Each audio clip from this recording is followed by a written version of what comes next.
Welcome back to the channel, guys. Go figure, it's extremely windy yet again today. My only day to fish, and it's always windy, always nasty, and always rainy.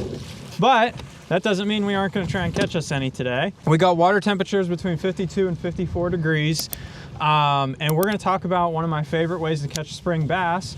Hopefully we can get a few doing it today, and that's gonna be a chatterbait. I absolutely love throwing a chatterbait in the springtime, and this is one of my favorite lakes to do it on because I can do it in multiple ways, and that's what we're gonna teach today. Different areas, different ways to fish a chatterbait around this lake and hopefully catch a bunch of big bass. What we're gonna be starting with, we're gonna go through everything like we always do. We're gonna talk about gear, what we're using, everything like that. We had a lot of warm weather over the past few weeks, so there's two things that these fish could be doing. One, which is what I'm checking first here, big bay, shallow grass all over the place in here. I gotta find the grass first because it grows in certain areas, but haven't been on this lake yet this year, so I'm hoping this works out. There's a bunch of grass that grows all over the bay in here. And these fish will get in this grass and like huddle up in it when it's cold, and they'll stay in it and wait to ambush bait fish. They stage up before they go back in this bay to the right over here to spawn. And it's just a perfect area for these fish to sit. It's one of my favorite ways to catch them in the spring. I slow roll that chatterbait through the grass, keep it fluttering in their face, and they'll come out and ambush it, especially on cold, windy days like this. After a cold front, this bite can really fire. You can catch a lot of fish doing it, and it's one of my favorite ways to catch these fish. The second way, which I'm hoping we might get a little bit of sun, we had some earlier and it started to go away, but I think it's supposed to come back a little bit later today. And if it does, my second way to catch these fish is around docks. And what'll happen is the metal poles, wood poles, whatever kind of docks you have in your lake, when that sun gets up, those poles will warm up just like wood will, just like laydowns. So where I go to lakes in the springtime and I fish a crankbait around laydowns and stuff like that and jigs to catch fish, they'll do the same thing on these docks, and you'll be able to catch them up there shallow, paralleling the docks, throwing it down the front, different stuff like that. I just kind of work my way around the area, especially on a lake like this where in between the docks there's grass that grows in between. So you could be fishing one area that's all docks, and then as you get in between the docks there's grass, and there could be even more fish in there. And the chatterbait is just an excellent way to cover a ton of water and see if there's fish around, and basically just try and figure out what those fish are doing on your lake this time of year, and covering a bunch of water. So we are going to get to fishing. We'll talk about gear here in just a second once we get after it, and we're gonna see if we can find us some fish to catch on the old chatterbait, one of my favorite ways to catch them. All right, I can't find one blade of grass in this bay, so we're gonna move to another one, see if we can find some grass. All right, so we just graphed over this point over here that's leading into this bay, and it's covered in grass. So it's exactly what we're looking for here. We got it growing 2 to 4 foot below the surface. So they'll just kind of suspend on top of the grass, or there'll be fish down in the grass. We'll work our way up shallow. All I'm gonna kind of do is just zigzag my way around, and you'll find little sweet spots, whether it's a stump in there, whether there's a rock pile in there, whether it's just a turn in the grass. There can be all kinds of stuff that's down in this little grass beds, and you just have to look for the little groups of fish that are biting. So we're gonna slowly wind our chatterbait through here, just ticking the tops of these grass flats. I want to keep it right on top, and as it gets stuck in the grass, I want to shake it free. With how cold it is, the cold front and the water temperature, I'm not going to be ripping this chatterbait real hard. I'm not going to be burning it through the water column.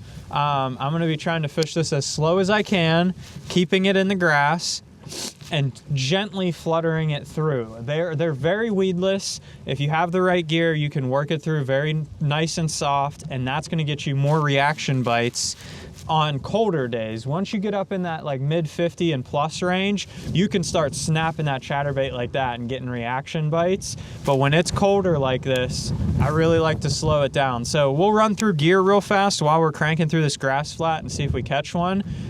Basically, the chatterbait rod that I'm always using is my Icon chatterbait rod from Cashin. It's quickly become my favorite chatterbait rod.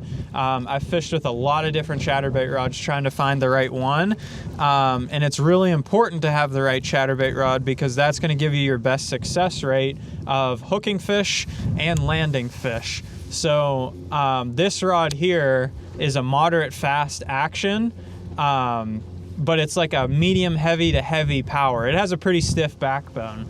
So a lot of people like to fish chatterbaits on like crankbait type moderate fast action rods. And while that works, I used to do it all the time. I used a glass rod for years. It works really well. You tend to lose some feel off your chatterbait because of how soft that rod is. And on top of losing some feel off your chatterbait, you also lose a few fish because of how soft it is. It bends way too far down into the butt section. So the rod that I like is this one here with that stiffer backbone. If you don't want to use this exact one, you don't have to. I'll link everything down in the description below. But find a rod that has that moderate fast tip, so when a fish comes up and bites it, it bends enough, but you have that backbone. What that bend does, it's not, as much as some people think, it's not to get the hook better into the fish. The backbone is actually what does that. What that bend does is gives that fish just enough time to get that bait in their mouth far enough so you can get a good hook set. A lot of times what'll happen is you're ripping this bait so fast that you'll pull it by a fish and they'll just react to it. And when they're doing that, they got to catch the bait. So before they can actually get it in their mouth, and sometimes they got to catch up to it pretty quickly. So having that soft rod allows them to get that in their mouth.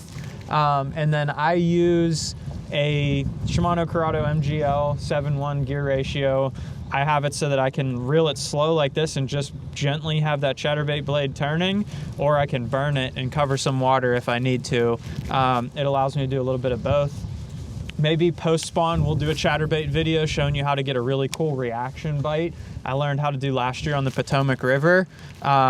When they're really feeding, you can trigger them just with the reel. You don't even have to move the rod. It's super cool. They bite it hard. It's a lot of fun. And then I run 17-pound test on all my chatterbaits. One, because you're going to get snagged in some grass. They're going to get you tangled up in that stuff, and you're going to need to pull them out. And two, I live in the Northeast, which means pike. I don't like losing my jackhammers, so I run 17-pound tests. So if I get a pike, which I highly doubt we'll be able to avoid the pike today, it's a perfect day for them. I like that 17, just gives me a little bit more abrasion resistance if one grabs it, so I don't have to worry about losing a chatterbait super quick. But that's the setup. I am using a jackhammer today. I have a 1/2 ounce B-Height Delight. I like that little chartreuse on days like this where it's pretty cloudy. That little bit of pop of color can at least draw them in to kind of see the bait, but these fish are eating on bluegills, so or perch. So I want something that mimics a bluegill or a perch. That's why I go with that green pumpkin color. And then I have a Yamamoto Zaco on as the trailer right now. I've talked about that trailer numerous times. It's very important to use that in the springtime because of the presentation that it gives. Basically mimics a flat-sided crankbait. So when the water's real cold like this and you have 50, 52, 48 degree water, somewhere in that range, you want a bait that's really going to have that subtle vibration and not be too aggressive for those fish. So that's our setup for the day. Now we just got to find some more grass because that pile of grass is gone already. I'm hoping there'll be some back in this little bay here, but we're just going to keep looking around until we find some grass. And once we do, we should find some bass too.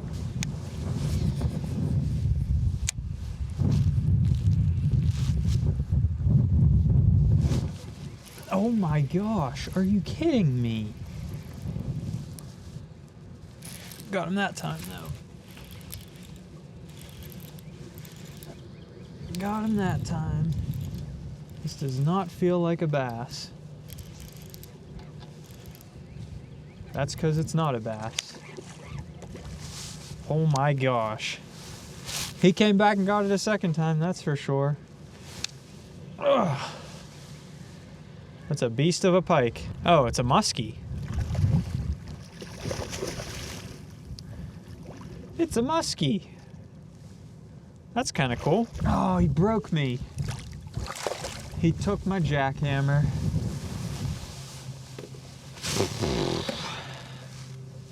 $17 didn't cut it on that one. But we caught a fish out in the grass. Not the target species, and I just lost 20 bucks to her. We'll get tied up and keep on fishing, I guess. All right, we got us another jackhammer all rigged up. Hopefully we don't lose this one to another muskie, or at least if we hook another muskie, that we land it, because that would have been sweet to get on camera. All we're gonna do, I've been fishing this grass for an hour and a half almost now, with one bite and the only bite being a muskie.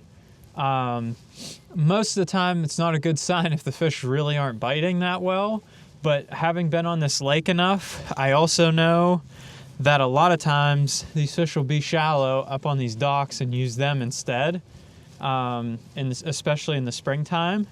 So I think what we're gonna try to do is actually go target some of these docks and fish up shallow and see if they're up there rather than out in the grass today. Because a lot of times what I've found to happen is we get a week, they trick me every time. We get a week of sunny, warm weather. There we go, right there, caught one immediately.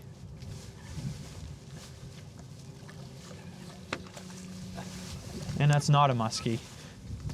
I as soon as I turn and cast towards the bank instead of out on the grass, catch one literally immediately. Not a bad one. We'll throw him on the scale just to see how much he weighs, and we'll get back to casting. But what I was about to say is, a lot of times this weather, it gets sunny and warm, and these fish will actually go up shallow for that week of weather. And when we get a cold front, you usually think like, oh, it's going to knock them back, they're going to move off the bank, whatever. And they'll actually just stay up there and hold, because they know spring's coming, they know that they're going to be up there, and that's where they want to stay. And eventually warm weather will come back around. So a lot of times they don't even leave. It might be brutally cold and you can still catch them up there in a foot, 2 foot of water in the springtime. A little 2-pounder right there, but we'll see if we can catch us some more. But that's what we're going to try and do now, is try and get up there, see if we can find some fish up shallow here and catch them doing that, rather than staying out offshore here fishing this grass. I think they might have moved already.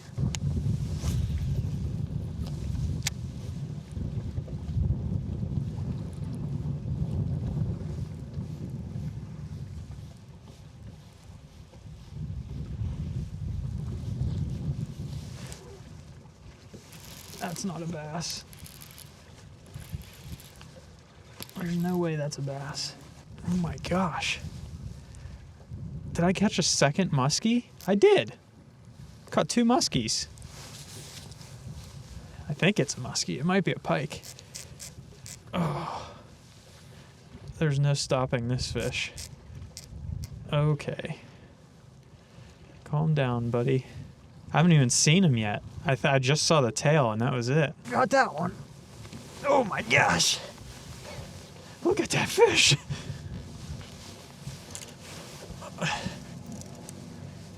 Look at that.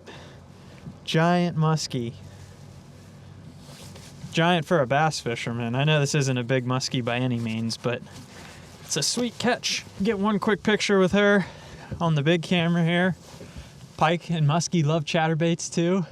That's a really nice one there, and we're gonna get her back in the water so she can live another day. I guess we're just muskie fishermen today, because that was the second one. Now I wish I would have caught the other one. More muskies than I've ever caught in my life.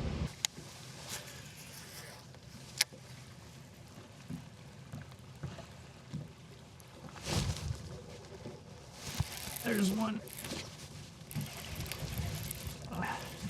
Smallie. Right off the corner of that dock. Oh, look at that fish.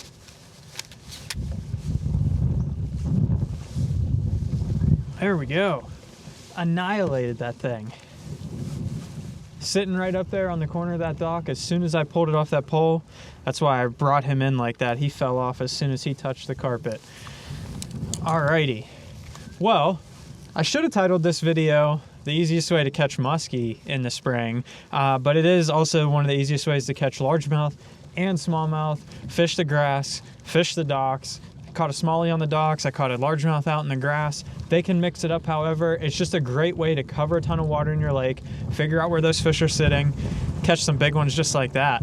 Beautiful smallmouth there. We're gonna get her weighed up. If you wanna see another video talking about more about how to fish a chatterbait, check that one out right there. Hit the subscribe button down below. Thanks for watching.